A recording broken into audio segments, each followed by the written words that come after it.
Tonight, somewhere in your house, an animal is going to lie down beside you that should not exist. Not shouldn't exist, as in it's rare. I mean it, literally, should not exist. Because 30,000 years ago, the ancestors of that animal sleeping at your feet right now had one job: kill things like you. They had jaws that could crush bone. They could smell you from over a mile away. They hunted in coordinated packs, in the dark, with a level of teamwork most human tribes couldn't even manage. If you heard them howling at night in the Ice Age, you didn't feel comfort.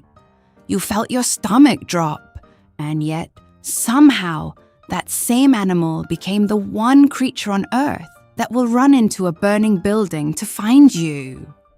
That will lie on a soldier's grave and refuse to leave. That will wake you up in the middle of the night. Not because it heard something, but because it felt something was wrong with you before you even knew it yourself. Wait, here's the part nobody tells you. Humans didn't build that bond on purpose. We didn't sit around a fire one night and decide, let's invent a loyal, four-legged best friend. Nobody planned this. As dogs are, without exaggeration, one of the biggest accidents in the history of our species. And by the end of this video, you're going to understand that the dog sleeping near you right now is not just a pet. It's a 30,000-year-old survivor of the most unlikely alliance ever formed on planet Earth. Stay with me, because what happened next changed both species forever, and some of it is still happening inside your dog's brain right now, while you watch this. The world that made this possible to understand how this accident happened, you need to forget everything you know about dogs for a second and go back roughly 20,000 to 40,000 years into the middle of the Ice Age. There was no agriculture, no cities, no safety nets. But humans lived in small bands, maybe 20, maybe 50 people. Constantly on the move, chasing food across brutal frozen landscapes. There was no such thing as a guaranteed meal. Hunts failed more often than they succeeded. A single broken leg could be a death sentence. Winters didn't just make life hard. They killed people, regularly, without mercy, and just beyond the edge of every human campfire, in the dark, where the firelight couldn't quite reach, something was watching. Wolves. Not dogs, not good boys. Real, wild, Ice Age wolves. Apex predators, built by millions of years of evolution to be exactly what humans feared most. So here's the question that should stop you in your tracks. Out of every dangerous animal roaming that frozen world, how did this one, the wolf, end up becoming humanity's closest companion? Not horses, not cows, not even other primates.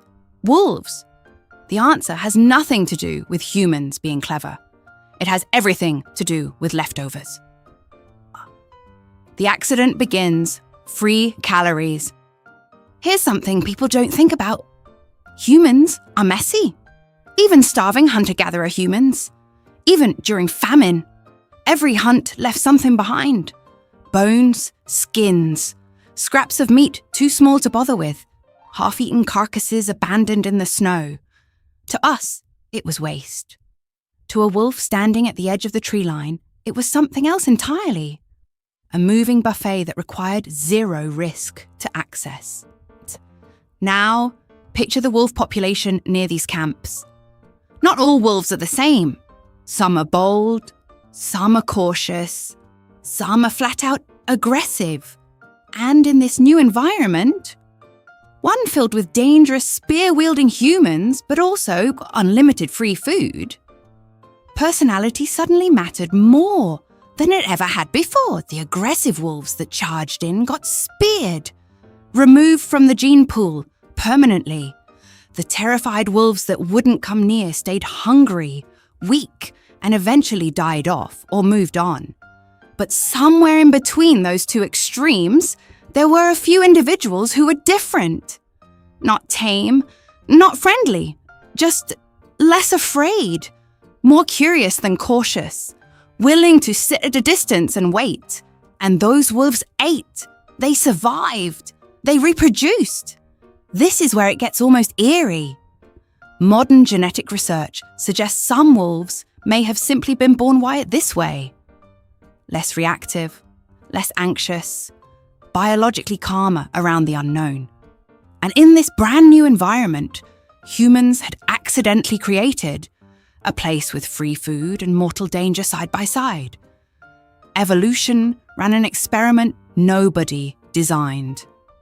Generation after generation, the camp-following wolves that survived best were the calmer ones, the friendlier ones, the ones who could tolerate being near humans without panicking or attacking. Humans weren't taming wolves yet. Wolves were quietly taming themselves. The Siberian experiment that proves it now. If this sounds like a nice theory that's impossible to actually test, it's not.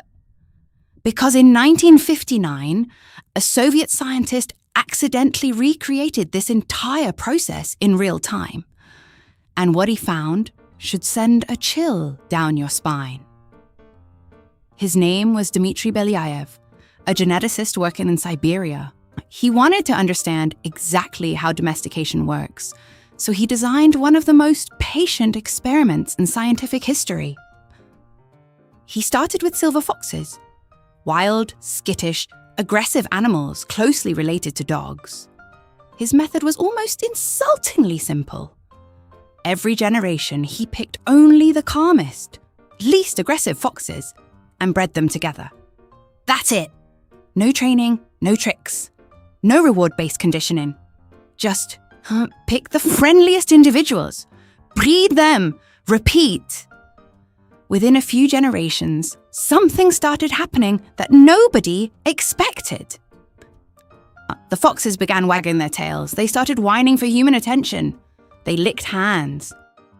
They sought out contact with people instead of avoiding it, behaviors nobody had trained into them.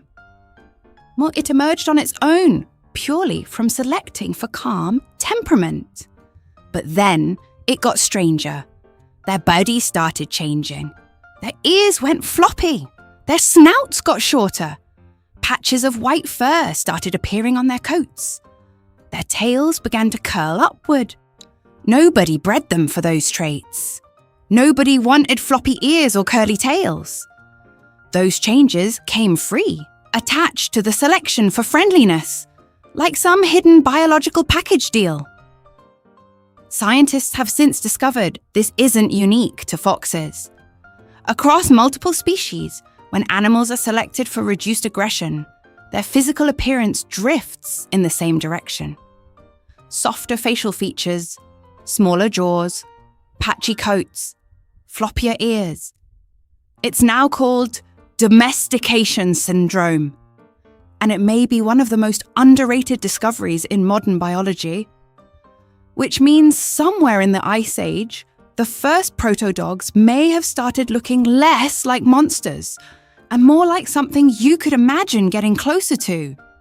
Not because humans bred them that way on purpose, but because evolution was quietly rewriting their bodies as a side effect of rewriting their personalities.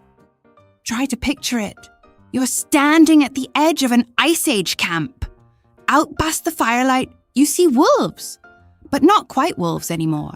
Slightly smaller, slightly calmer, slightly less terrifying. Not pets, not yet, but not fully wild either. Something in between two worlds. And that in between is where dogs were born. Why humans? Let it happen. At this point, you might be wondering, even if wolves got calmer, why would ancient humans, who had every reason to fear and kill these animals, actually allow this relationship to continue?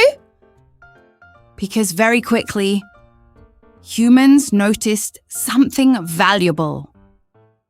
Wolves hear danger before humans do. Their noses can detect predators and prey from distances human senses can't touch. Their night vision far outperforms ours. A wolf hanging near camp wasn't just a scavenger anymore. It was, without anyone designing it this way, a living early warning system. If a bear approached the camp at night, the wolves reacted first. And humans learned to read that reaction. If unfamiliar humans or predators moved nearby, the wolves noticed before anyone else did. If prey animals were nearby, wolves, far better trackers than humans, could help locate them. Once both species began quietly benefiting from each other's presence, something shifted. This wasn't a business transaction. It wasn't training. It was two species stumbling, generation after generation, into mutual survival advantage, completely by accident. This is also why dogs hold a title most people don't realize. They are the very first domesticated animal in all of human history. Before sheep, before goats, before cattle, before farming existed at all. Long before the wheel, before writing, before the pyramids. Dogs were already there, walking beside us. And when agriculture finally did arrive, thousands of years later, dogs adapted again just to stay with us. As humans shifted toward eating more grains and starches, dogs' bodies gradually evolved the ability to digest starch far more efficiently than wolves ever could. Their biology kept reshaping itself around one single constant, staying close to humans. Think about the sheer scale of that loyalty. Dogs were surviving beside us before cities, before metal tools, before a single word had ever been written down anywhere on Earth. The science of love. Why your dog stares at you now. Here's where this story stops being about survival and starts becoming something almost impossible to explain with logic alone. Over thousands of generations, humans and dogs didn't just tolerate each other. They began changing each other's biology, emotionally. When a human and a dog make prolonged eye contact, both species release oxytocin, the exact same hormone responsible for the bond between a parent and a newborn child. That's not a metaphor. That is a measurable, documented hormonal response, shared between two completely different species. And here's the detail that should genuinely unsettle you. Wolves don't do this. A wolf staring into human eyes isn't triggering some warm bonding chemical. In wolf body language, prolonged eye contact is a threat signal. But somewhere along the domestication process, dogs' brains were rewired to interpret that same eye contact as connection instead of confrontation. So when your dog locks eyes with you across the room, that is not a random behavior. That is roughly 30,000 years of evolutionary rewiring expressing itself in a single glance. Dogs even evolved facial muscles wolves don't have. Muscles specifically built to raise their inner eyebrows and create that unmistakable, heartbreaking puppy dog eyes expression. Researchers believe this trait may have spread because humans instinctively responded to it. We were simply more likely to care for, feed, and protect the dogs that looked emotionally expressive to us. Evolution noticed what melted the human heart, and it kept selecting for it. Some anthropologists go even further, arguing that dogs may have dramatically improved early human hunting success, meaning humans who partnered with dogs quite literally outcompeted and outsurvived humans who didn't. If that's true, dogs may not just be our companions. They may be one of the reasons our species spread as successfully as it did across the planet. The cost of this accident. But this story isn't only warmth and connection.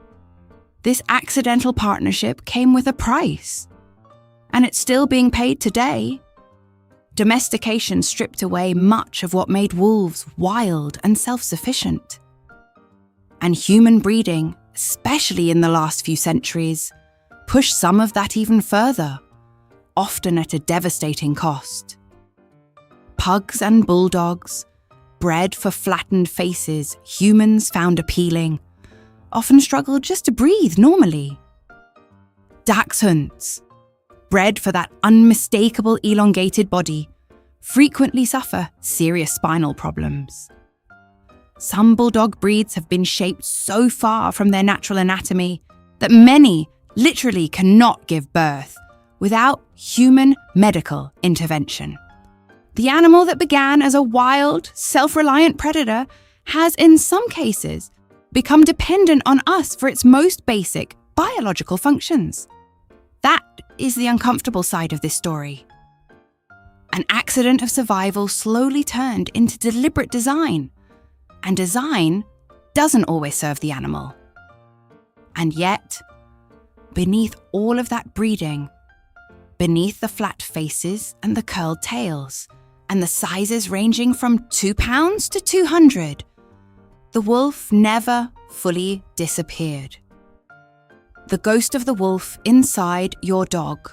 Watch your dog closely enough, and you'll start noticing things that have nothing to do with training. Things nobody taught them.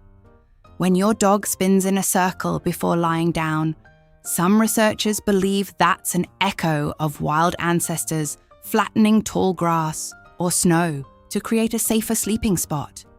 When your dog howls at a siren, it may be triggering an ancient instinct for long-distance pack communication. The same behavior wolves use to locate each other across miles of wilderness. When your dog buries a bone or a toy, that's not quirky. That's food caching behavior, inherited directly from wolves who needed to hide surplus food from rival predators. When your dog twitches, growls softly, or moves its legs while sleeping, some scientists believe they may be re-experiencing hunting behavior in their dreams. Chasing something across a landscape that no longer exists. In a world that ended tens of thousands of years ago. Inside every trembling chihuahua and every powerful husky, there is still the shadow of an ice age predator. Domestication changed the outside. It didn't erase the inside. And maybe that's exactly why dogs feel fundamentally different from every other animal humans have ever domesticated. Cats largely tolerate living near humans. Cows tolerate human presence for resources. Horses learned to work alongside humans under direction. But dogs didn't just tolerate us, and they didn't just work for us. They joined us.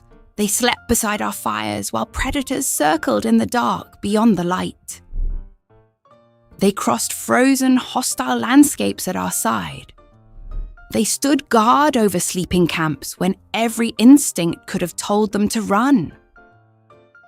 They followed us through storms, through migrations, through wars, onto entirely new continents most animals never touched. Somewhere in that shared journey, this stopped being about survival. It became something deeper. The 14,000-year-old grave in Germany, archaeologists uncovered something that quietly rewrote what we thought we knew about this relationship. A grave, roughly 14,000 years old, containing the remains of a man, a woman, and a dog, buried carefully beside them. Not discarded, not abandoned, but placed with intention. Here's the detail that changes everything. Analysis showed that dog had suffered from a severe, likely life-threatening illness as a puppy. And yet, it survived for weeks, possibly months afterward. That doesn't happen by accident. That means in the middle of an ice age, when every single calorie and every hour of effort meant the difference between life and death for their own children, these humans chose to spend precious resources nursing a sick animal back to health. Sit with that for a second. These were people fighting for survival in one of the harshest environments our species has ever faced.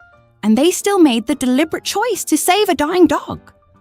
That is not usefulness anymore. That is not a hunting tool or an alarm system or a scrap-eating scavenger. That is attachment. That is grief avoidance. That is, in every meaningful sense of the word, love. 14,000 years before anyone invented the concept of a pet, humans were already loving dogs the same way we do tonight. What this means for you right now. So let's bring this back to tonight, back to your living room, your bedroom, wherever your dog is curled up right now, completely unaware of the conversation you're having about their existence. None of this, the loyalty, the eye contact, the way they seem to sense your mood before you say a word, the way they position themselves between you and a stranger without being asked. None of it was engineered on purpose by any human being. There was no master plan, no lab, no invention. It began with a handful of wolves who were simply a little less afraid of firelight than the rest of their pack. But it continued because leftover scraps meant free calories, and free calories meant survival, and survival meant reproduction and reproduction. Generation after generation for tens of thousands of years. Slowly rewired an apex predator into the animal, now snoring gently a few feet away from you. Every time your dog rests its head on your leg, for no obvious reason. Every time it wakes up and immediately checks where you are in the room. Every time it presses its body against yours during a thunderstorm.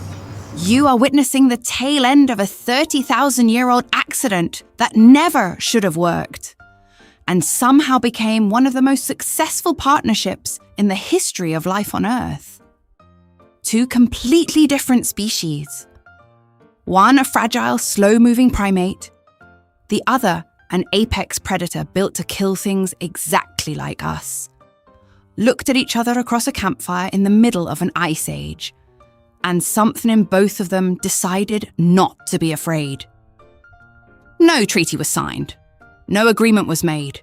Just two exhausted species trying to survive one more freezing night who slowly discovered they were safer, warmer, and less alone, together. And somehow that accident is still unfolding right now in millions of homes across the world, including yours. But now, you know. If this changed the way you look at your dog, hit subscribe, because next time we're going deeper into the psychology hiding behind your dog's most confusing behaviors. The ones you've probably never fully understood. Until now.